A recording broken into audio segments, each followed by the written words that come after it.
So this is me just doing a little wiggle test on this harness. Wire test for resistance. See the high resistance. And note the high resistance should have been less than 2.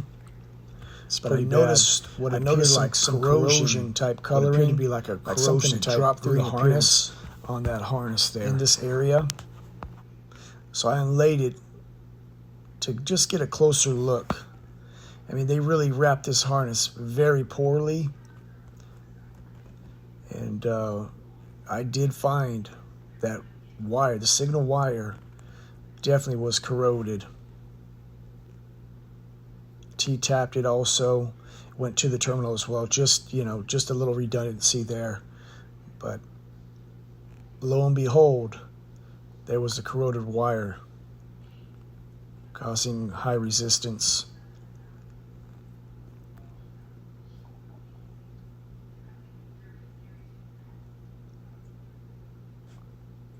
Pretty obvious, can't miss it.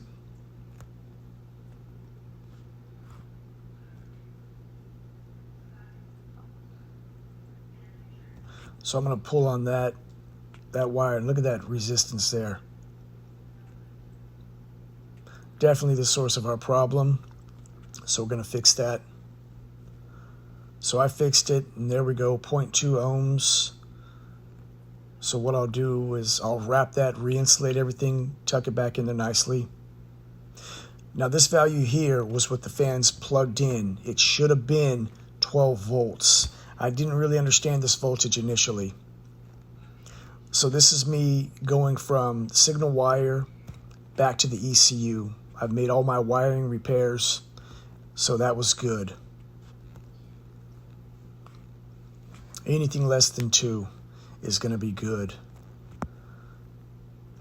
So then I'm going to check voltage as well. Both sides of the fan.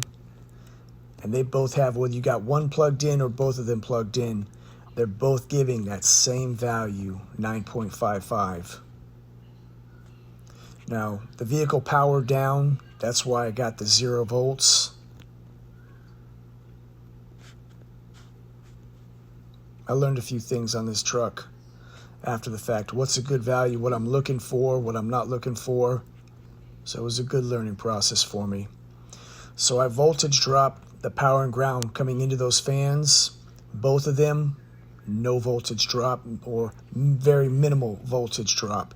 So that's the little tester I created. I can tap right into my voltmeter and I can get them right into power and ground, and I can look at the voltage.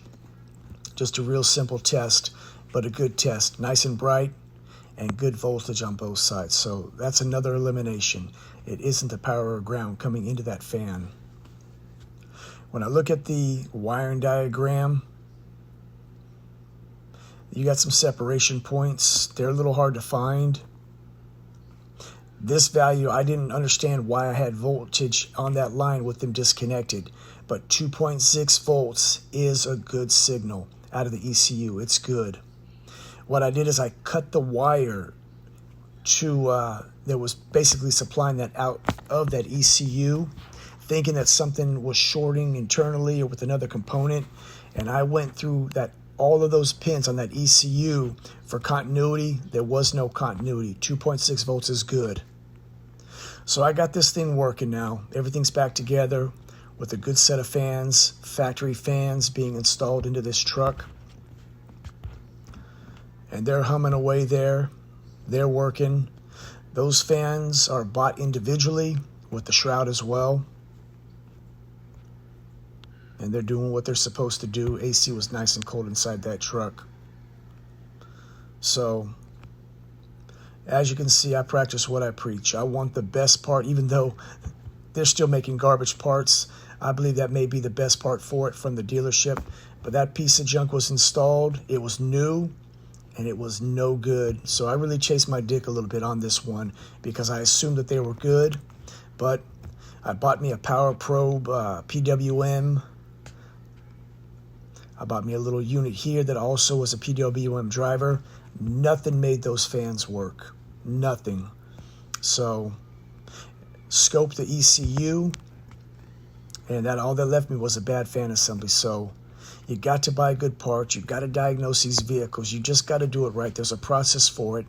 The customers have to pay. They go and they half-ass with cheap parts. Don't want to pay the diagnosis, shotgun parts. Man, that's expensive because they threw away a good set of fans on this truck. So, and that's the way it goes sometimes. So I'm going to end this video with just showing you what a good scope pattern is going to look like.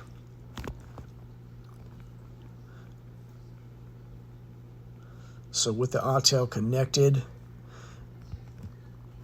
you're going to see source voltage in that scope. 12 volts. That's what you want to see.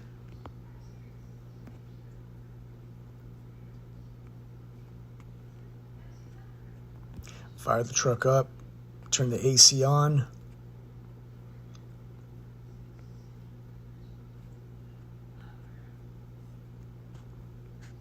We got a good square wave pattern. And so it's going from 12 volts to 0 volts. But that's a nice clean signal right there. And of course everything's working. So this concludes that video. You get to see what I went through to figure this one out. What are the good values, what a bad value looks like. And these are the kind of things that you want to save and note to self.